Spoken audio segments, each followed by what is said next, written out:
Good afternoon. I'm Lieutenant Dina Tamis of the Criminal Investigation Division's Homicide Detail. I just want to explain that I'm the commander of the Homicide Detail that has 4 investigative units under me, which includes the Homicide Detail, Strategic Enforcement Detail, the Missing Persons Detail, and the Cold Case Unit. Today, I would like to discuss the recent missing person investigation.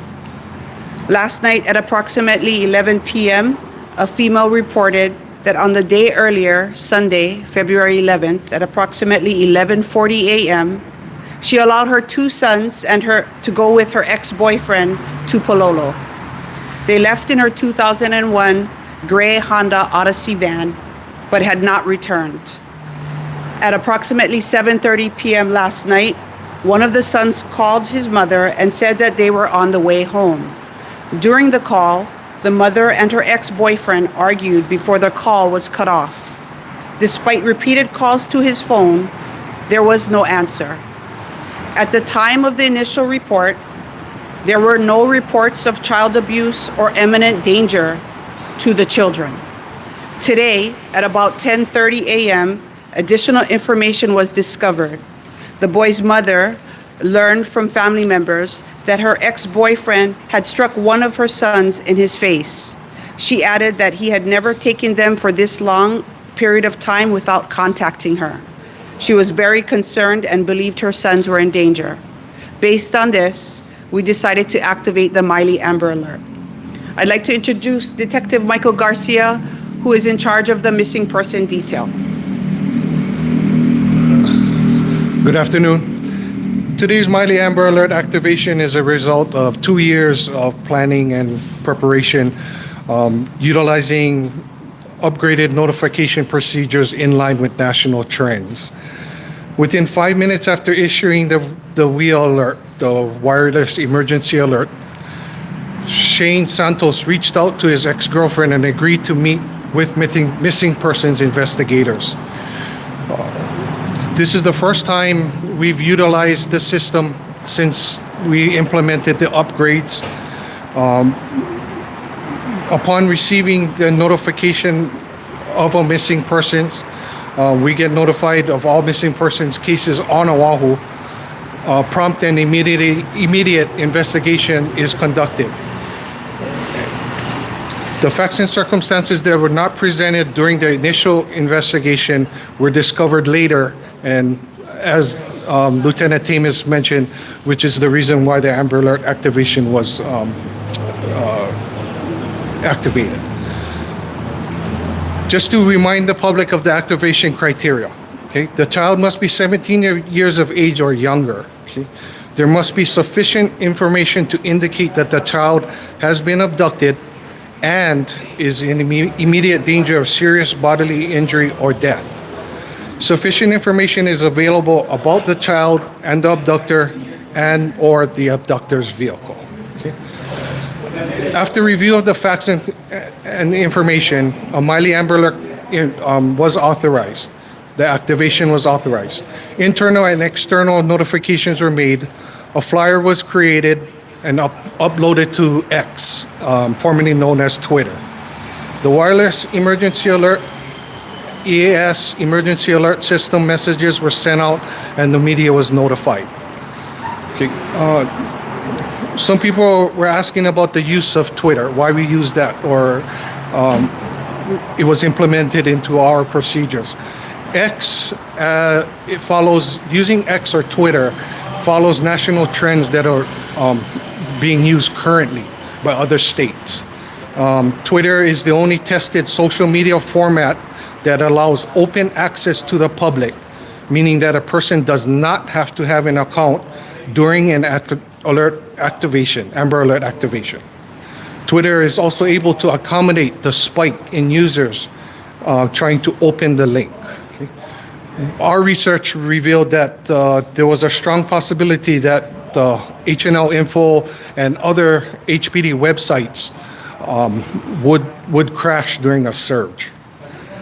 As a secondary notification, the flyer is posted onto all HPD's social media platforms, meaning HNL Info and everything else. So those, but the primary will be Twitter. Mike was up there, the initial alert went out by text, everybody got it on their phone. Correct. When it was canceled, how did that? So that's how the system is designed.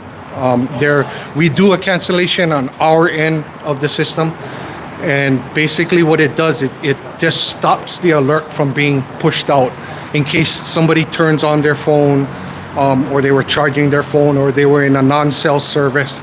But the system is designed that it doesn't send a secondary alert for the cancellation. Aside from using X, can you reiterate some of the other improvements since the system was last activated? Now we've got trained in actually activating the EAS and WHEEL messages, for one thing. We've also brought in and utilized outside agencies, consulting with former sergeant at the California Highway Patrol, who designed the Amber Alert system, or missing persons alert system, for the entire state of California. And we've also gone to training up in the mainland, Amber Alert training. Is a man arrested? I'm sorry? Is a man arrested?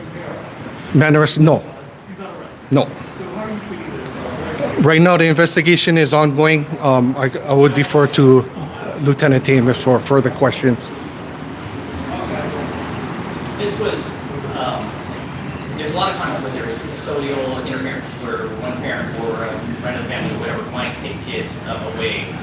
So we get that a lot with this type. So are you saying that this just escalated to a MAILE or just because of the abuse that went on? This was totally separate? Again, the questions to Lieutenant Tamis, but again, it fit the criteria, and that's what we followed.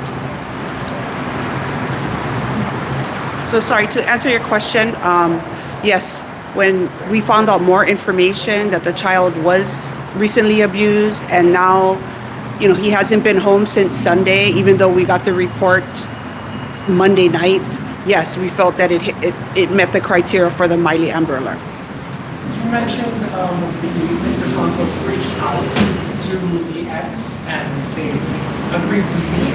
Where did they meet, or where were they found? They were eventually found and located in the Kaligi area. The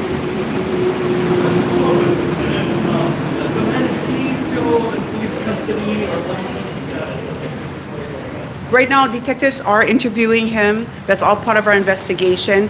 We are setting up to interview the children, but we wanted them to get checked out at the hospital first. So our investigation is ongoing. At this time, he is not arrested yet, but that may change depending on how the investigation goes. So what charges could he face? That's going to be part of our investigation. I mean, you could go custodial, but there is no paperwork. We'd have to verify there's paperwork for custodial interference. There's possibly an abuse case, an endangering case. These are all different types of cases that we have to look at. How much of a role, if any, did public tips help in bringing this to a resolution?